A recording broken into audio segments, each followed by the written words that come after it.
In today's video, I'm going to teach you how to change the color of an imported logo in Canva. Whether you're rebranding, experimenting with new design ideas, or just looking to make your logo pop in a fresh way, Canva's tools make it surprisingly simple.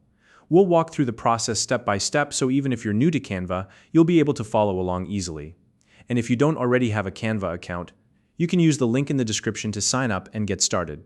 Let's dive in.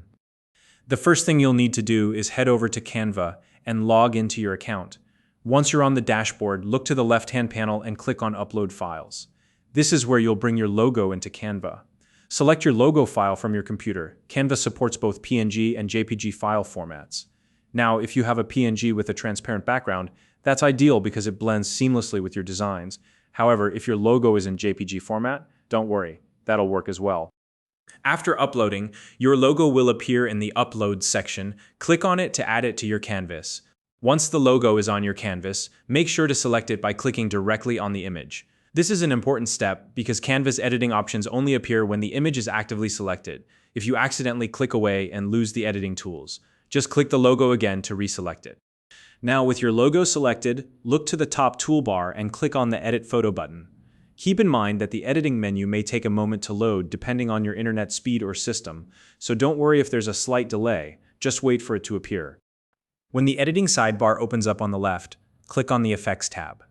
This will show a range of creative options for editing your image. Scroll down until you find the duotone effect. The duotone tool is great for applying a color wash to your logo. Essentially, it replaces the original hues in your image with two customizable colors, one for the highlights and one for the shadows. This can give your logo a fresh look and help it better align with your design theme or brand colors. Next, choose any duotone preset from the options provided. Think of this as your starting point. Once you've selected a preset, click on it again to open the customization panel. This is where you can fine-tune the colors to match your vision. In the customization panel, you'll see two main options, highlights and shadows. Clicking on the color box next to either option will bring up a selection of colors. You can choose from the palette provided. Use the color picker to manually select a shade, or if you have specific branded colors, enter a precise hex code. For example, if you know the hex code for a specific shade of blue like 57B8, you can type that in to ensure exact color matching.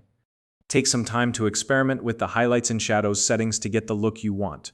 If your logo is a single color, you may only need to adjust the highlights to achieve a clean, bold effect. On the other hand, if your logo has multiple colors, you'll want to adjust both the highlights and shadows for better harmony and depth.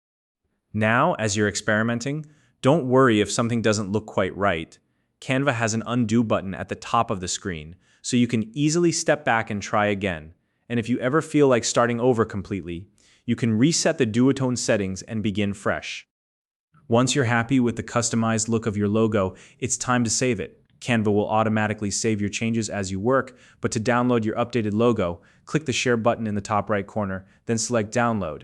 Choose your preferred file type, and your newly customized logo is ready to use. And that's how you change the color of an imported logo in Canva. Now you know how to use the duotone effect to give your logo a fresh, professional look that fits perfectly with your branding or design project. If you have any questions or topics you'd like us to cover in future videos, let us know in the comments below. If you found this video helpful, please like and subscribe.